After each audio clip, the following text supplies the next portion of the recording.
तो दोस्तों अब मैं आपको इसमें बताने जा रहा हूँ कि जो हमारा संविधान सभा का स्वरूप था वो कैसा था। यानी कि हमारी जो संविधान सभा थी, यानी कि अब जैसे हमारे संविधान के बारे में तो हमें ये तो पता चल गया कि हमारे संविधान में क्या था। अब जो सभा का स्वरूप था यानी कि वो कैसी थी, किस तरीके से उसका चयन किया गया था, इसमें मैं आपको ये बताऊंगा। ठीक है,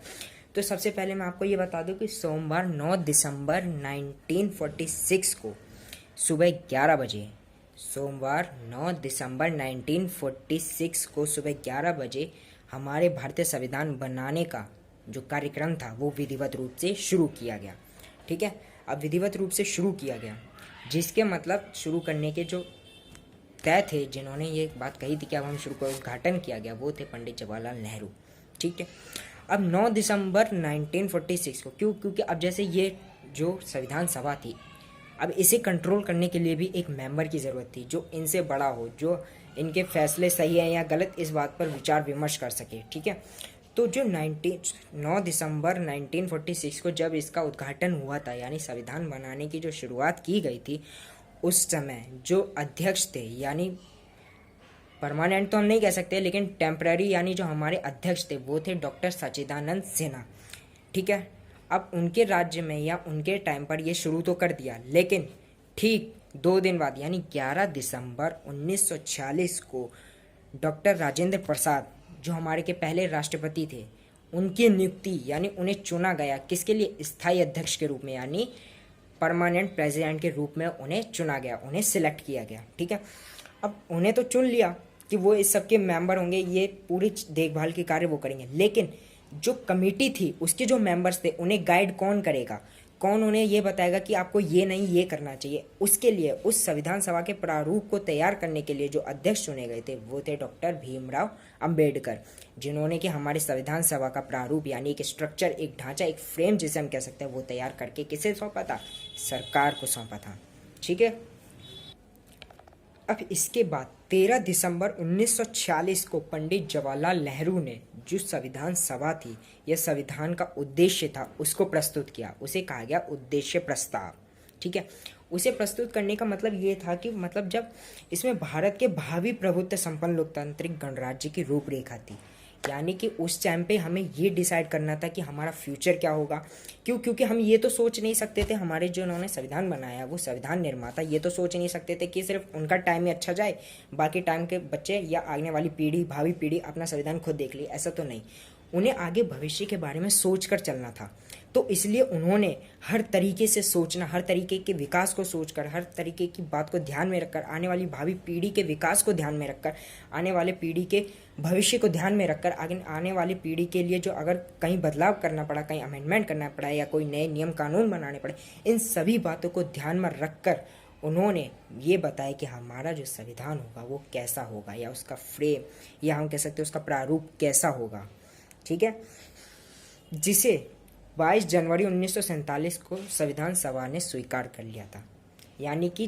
13 दिसंबर 1946 को पंडित जवाहरलाल नेहरू ने ये बता दिया कि हमें अगर संविधान बनाने जा रहे हैं तो हमें हर चीज़ का, आने वाले भविष्य में चुनौतियों का सामना कैसे करेंगे और इसके साथ साथ आने वाली भावी पीढ़ी के लिए हम क्या कर सकते हैं, इन सभी बातों को ध्यान में रखकर हमें क्या करना है, संविधान बनाना है। और इसी बात पर संविधान सभा के जितने भी मेंबर्स थे उन्होंने क्या किया, मंजूरी दी,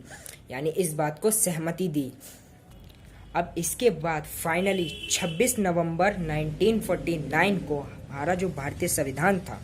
यानी जो भारतीय संविधान था वो हमारा बनकर तैयार हो गया, जिसमें 395 क्या थे, अनुच्छेद थे, यानी आर्टिकल्स थे। ओके, और 22 भाग थे, यानी 22 पार्ट्स थे, और इसके साथ साथ 8 अनुसूचियां थी, यानी 8 शेड्यूल्स थे। लेकिन जो अनुसूचियां थी उन्हें वर्तमान के समय में, यानी कि जो पहले 8 थी, यानी जो 8 शेड्यूल्स थे, वो आज के टाइम पर बढ़कर 8 से 12 हो गए। यानी वर्तमान समय में जो हमारी अनुसूचियां हैं वो 8 की बजाय 12 हैं। तो अगर आपसे सवाल पेपर में एग्जाम में पूछा जाए कि हमारी वर्तमान में कितनी अनुसूचियां, तो आपको 12 लिखनी है। ओके, इसके साथ साथ जो हमारा संविधान था उसको बनाने में जो समय लगा था वो था 2 साल 11 महीने और 18 दिन। यानी कि हमारे संविधान को बनाने में टोटल जो वक्त लगा था वो था 2 साल 11 महीने और 18 दिन, और इसमें कुल 166 बार बैठक हुई थी। यानी उन लोगों को 166 टाइम बैठक करनी पड़ी, विचार विमर्श करना पड़ा, ताकि ये वो फैसला ले सके कि कहीं को हम कोई गलती ना कर दें। क्यों? क्योंकि जब तक किसी भी जब उन्होंने बात विवाद किया तो सबकी मंजूरी के साथ ही उन्होंने एक नियम कानून को संविधान की पुस्तक में उतारा। जब तक सभी सदस्यों की मंजूरी उस बात को लेकर नहीं थी, उन्होंने उसको नियम कानून मानने से मना कर दिया था। तो जब सभी कैबिनेट्स की सभी जितने सदस्य थे उस सभा के, उन सभी की जब पूरे विचार विमर्श के साथ इस सब को अपनाया गया और इसके साथ साथ 2 साल 11 महीने और 18 दिन तक, यानी इतना लंबा प्रोसेस लगा था हमारे संविधान को बनाने में। और इसके साथ साथ 166 टाइम बैठक।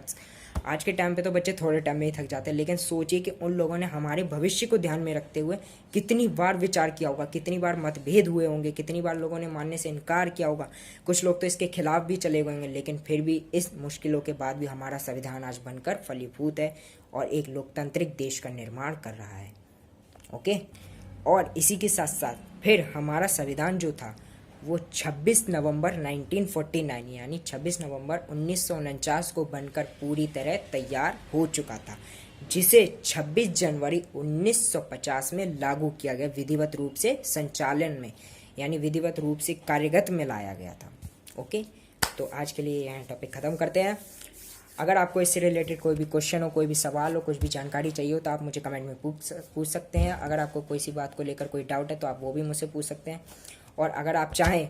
फॉर एग्जांपल अगर आप चाहें तो अपनी प्रिपरेशन के लिए, एग्ज़ाम प्रिपरेशन के लिए आप मुझे इंस्टाग्राम पे फॉलो कर सकते हैं, लिंक आपको डिस्क्रिप्शन में मिल जाएगा। Okay, all the best for